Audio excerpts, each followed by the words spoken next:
नमस्कार। कभी सोचा है कि एक प्राचीन से लगने वाले स्तोत्र में पूरे ब्रह्मांड का और हमारे अपने मन का रहस्य छिपा हो सकता है?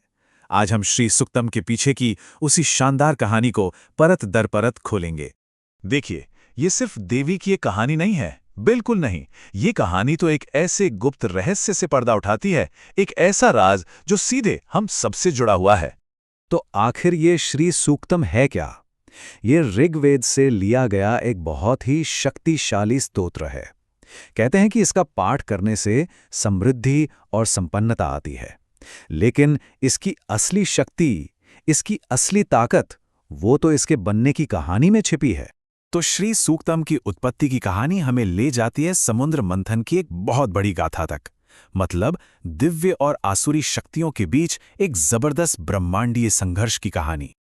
अच्छा, तो इस संघर्ष के दो पक्ष थे। एक तरफ थे देव और दूसरी तरफ असुर। वैसे तो सौतेले भाई थे। देवों के पास दिमाग था, तकनीक थी, लेकिन शारीरिक बल की कमी थी। और असुरों के पास, अरे उनके पास तो जबरदस्त शारीरिक बल था, लेकिन उन्हें देवों के ज्ञान की जरूरत थी।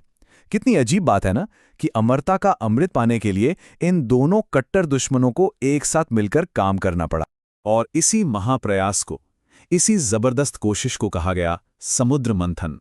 लक्ष्य एक ही था, अमरता का अमृत पाना, जिसे पीकर कोई भी हमेशा के लिए अमर हो सकता था। लेकिन कहानी में एक बहुत बड़ा मोड़ आता है। अमृत से भी पहले समुद्र से एक भयानक जानलेवा जहर निकला, जिसका नाम था हलाहल, और उसने पूरे ब्रह्मांड के अस्तित्व को ही खतरे में डाल दिया।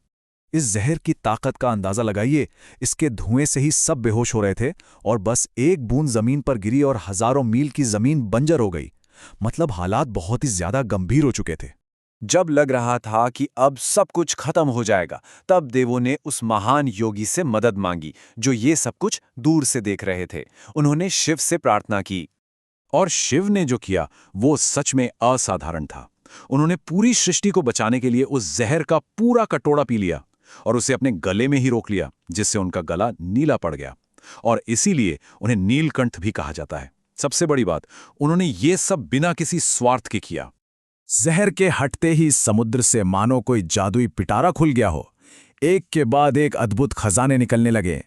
कामधेनु गाय, उड़ने वाला घोड़ा उच्चै श्रवा, ऐरावत हाथी और स्वर्ग की मनमोहक अप्सराएं। क्या नजारा रहा होगा वो।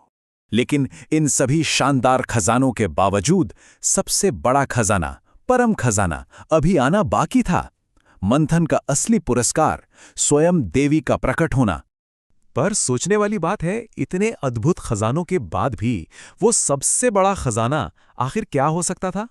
वो थी देवी लक्ष्मी। जब वो प्रकट हुई तो ऐसा लगा जैसे ब्रह्मांड की सारी सुंदरता, सारी खूबसूरती ने एक ही रूप ले लिया हो। वो धन, ऐश्वर्य और सौभाग्य की देवी थीं।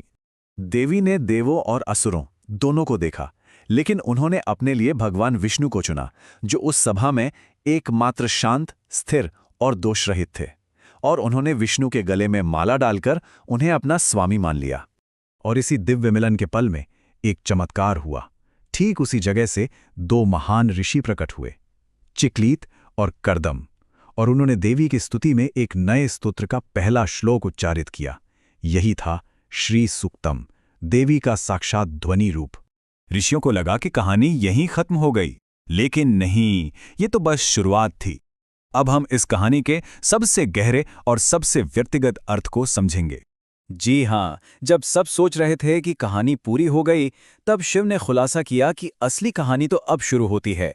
ये जो बाहरी मंथन था, वो असल में हम सब के अंदर चल रहे एक गहरे संघर्ष का प्रतीक था। तो सबसे जरूरी बात ये है, वो जो समुद्र मंथन था, वो दरअसल हमारे अपने मन की उथल-पुथल है। देव और असुर हमारे अंदर के अच्छे और बुरे गुणों की लड़ाइयां हैं। वो हलाहल विष हमारे नकारात्मक विचार और भावनाएं हैं। और जो खजाने निकले, वो हैं हमारे जीवन में स्पष्टता और सकारात्मकता के पल। देवी का प्रकट होना हमारे भीतर कृपा का उदय है। और अंत में अमृत, वो है आत्म साक्षात्कार का परम आनंद। आखिर में शिव की ये बात पूरी पौराणिक कथा को एक सार्वभौमिक सच से जोड़ देती है। ये हर इंसान की अपनी चेतना की यात्रा की कहानी है। सवाल बस ये है कि क्या हम अपने भीतर के इस मंथन को समझकर उस अमृत तक पहुंच सकते हैं।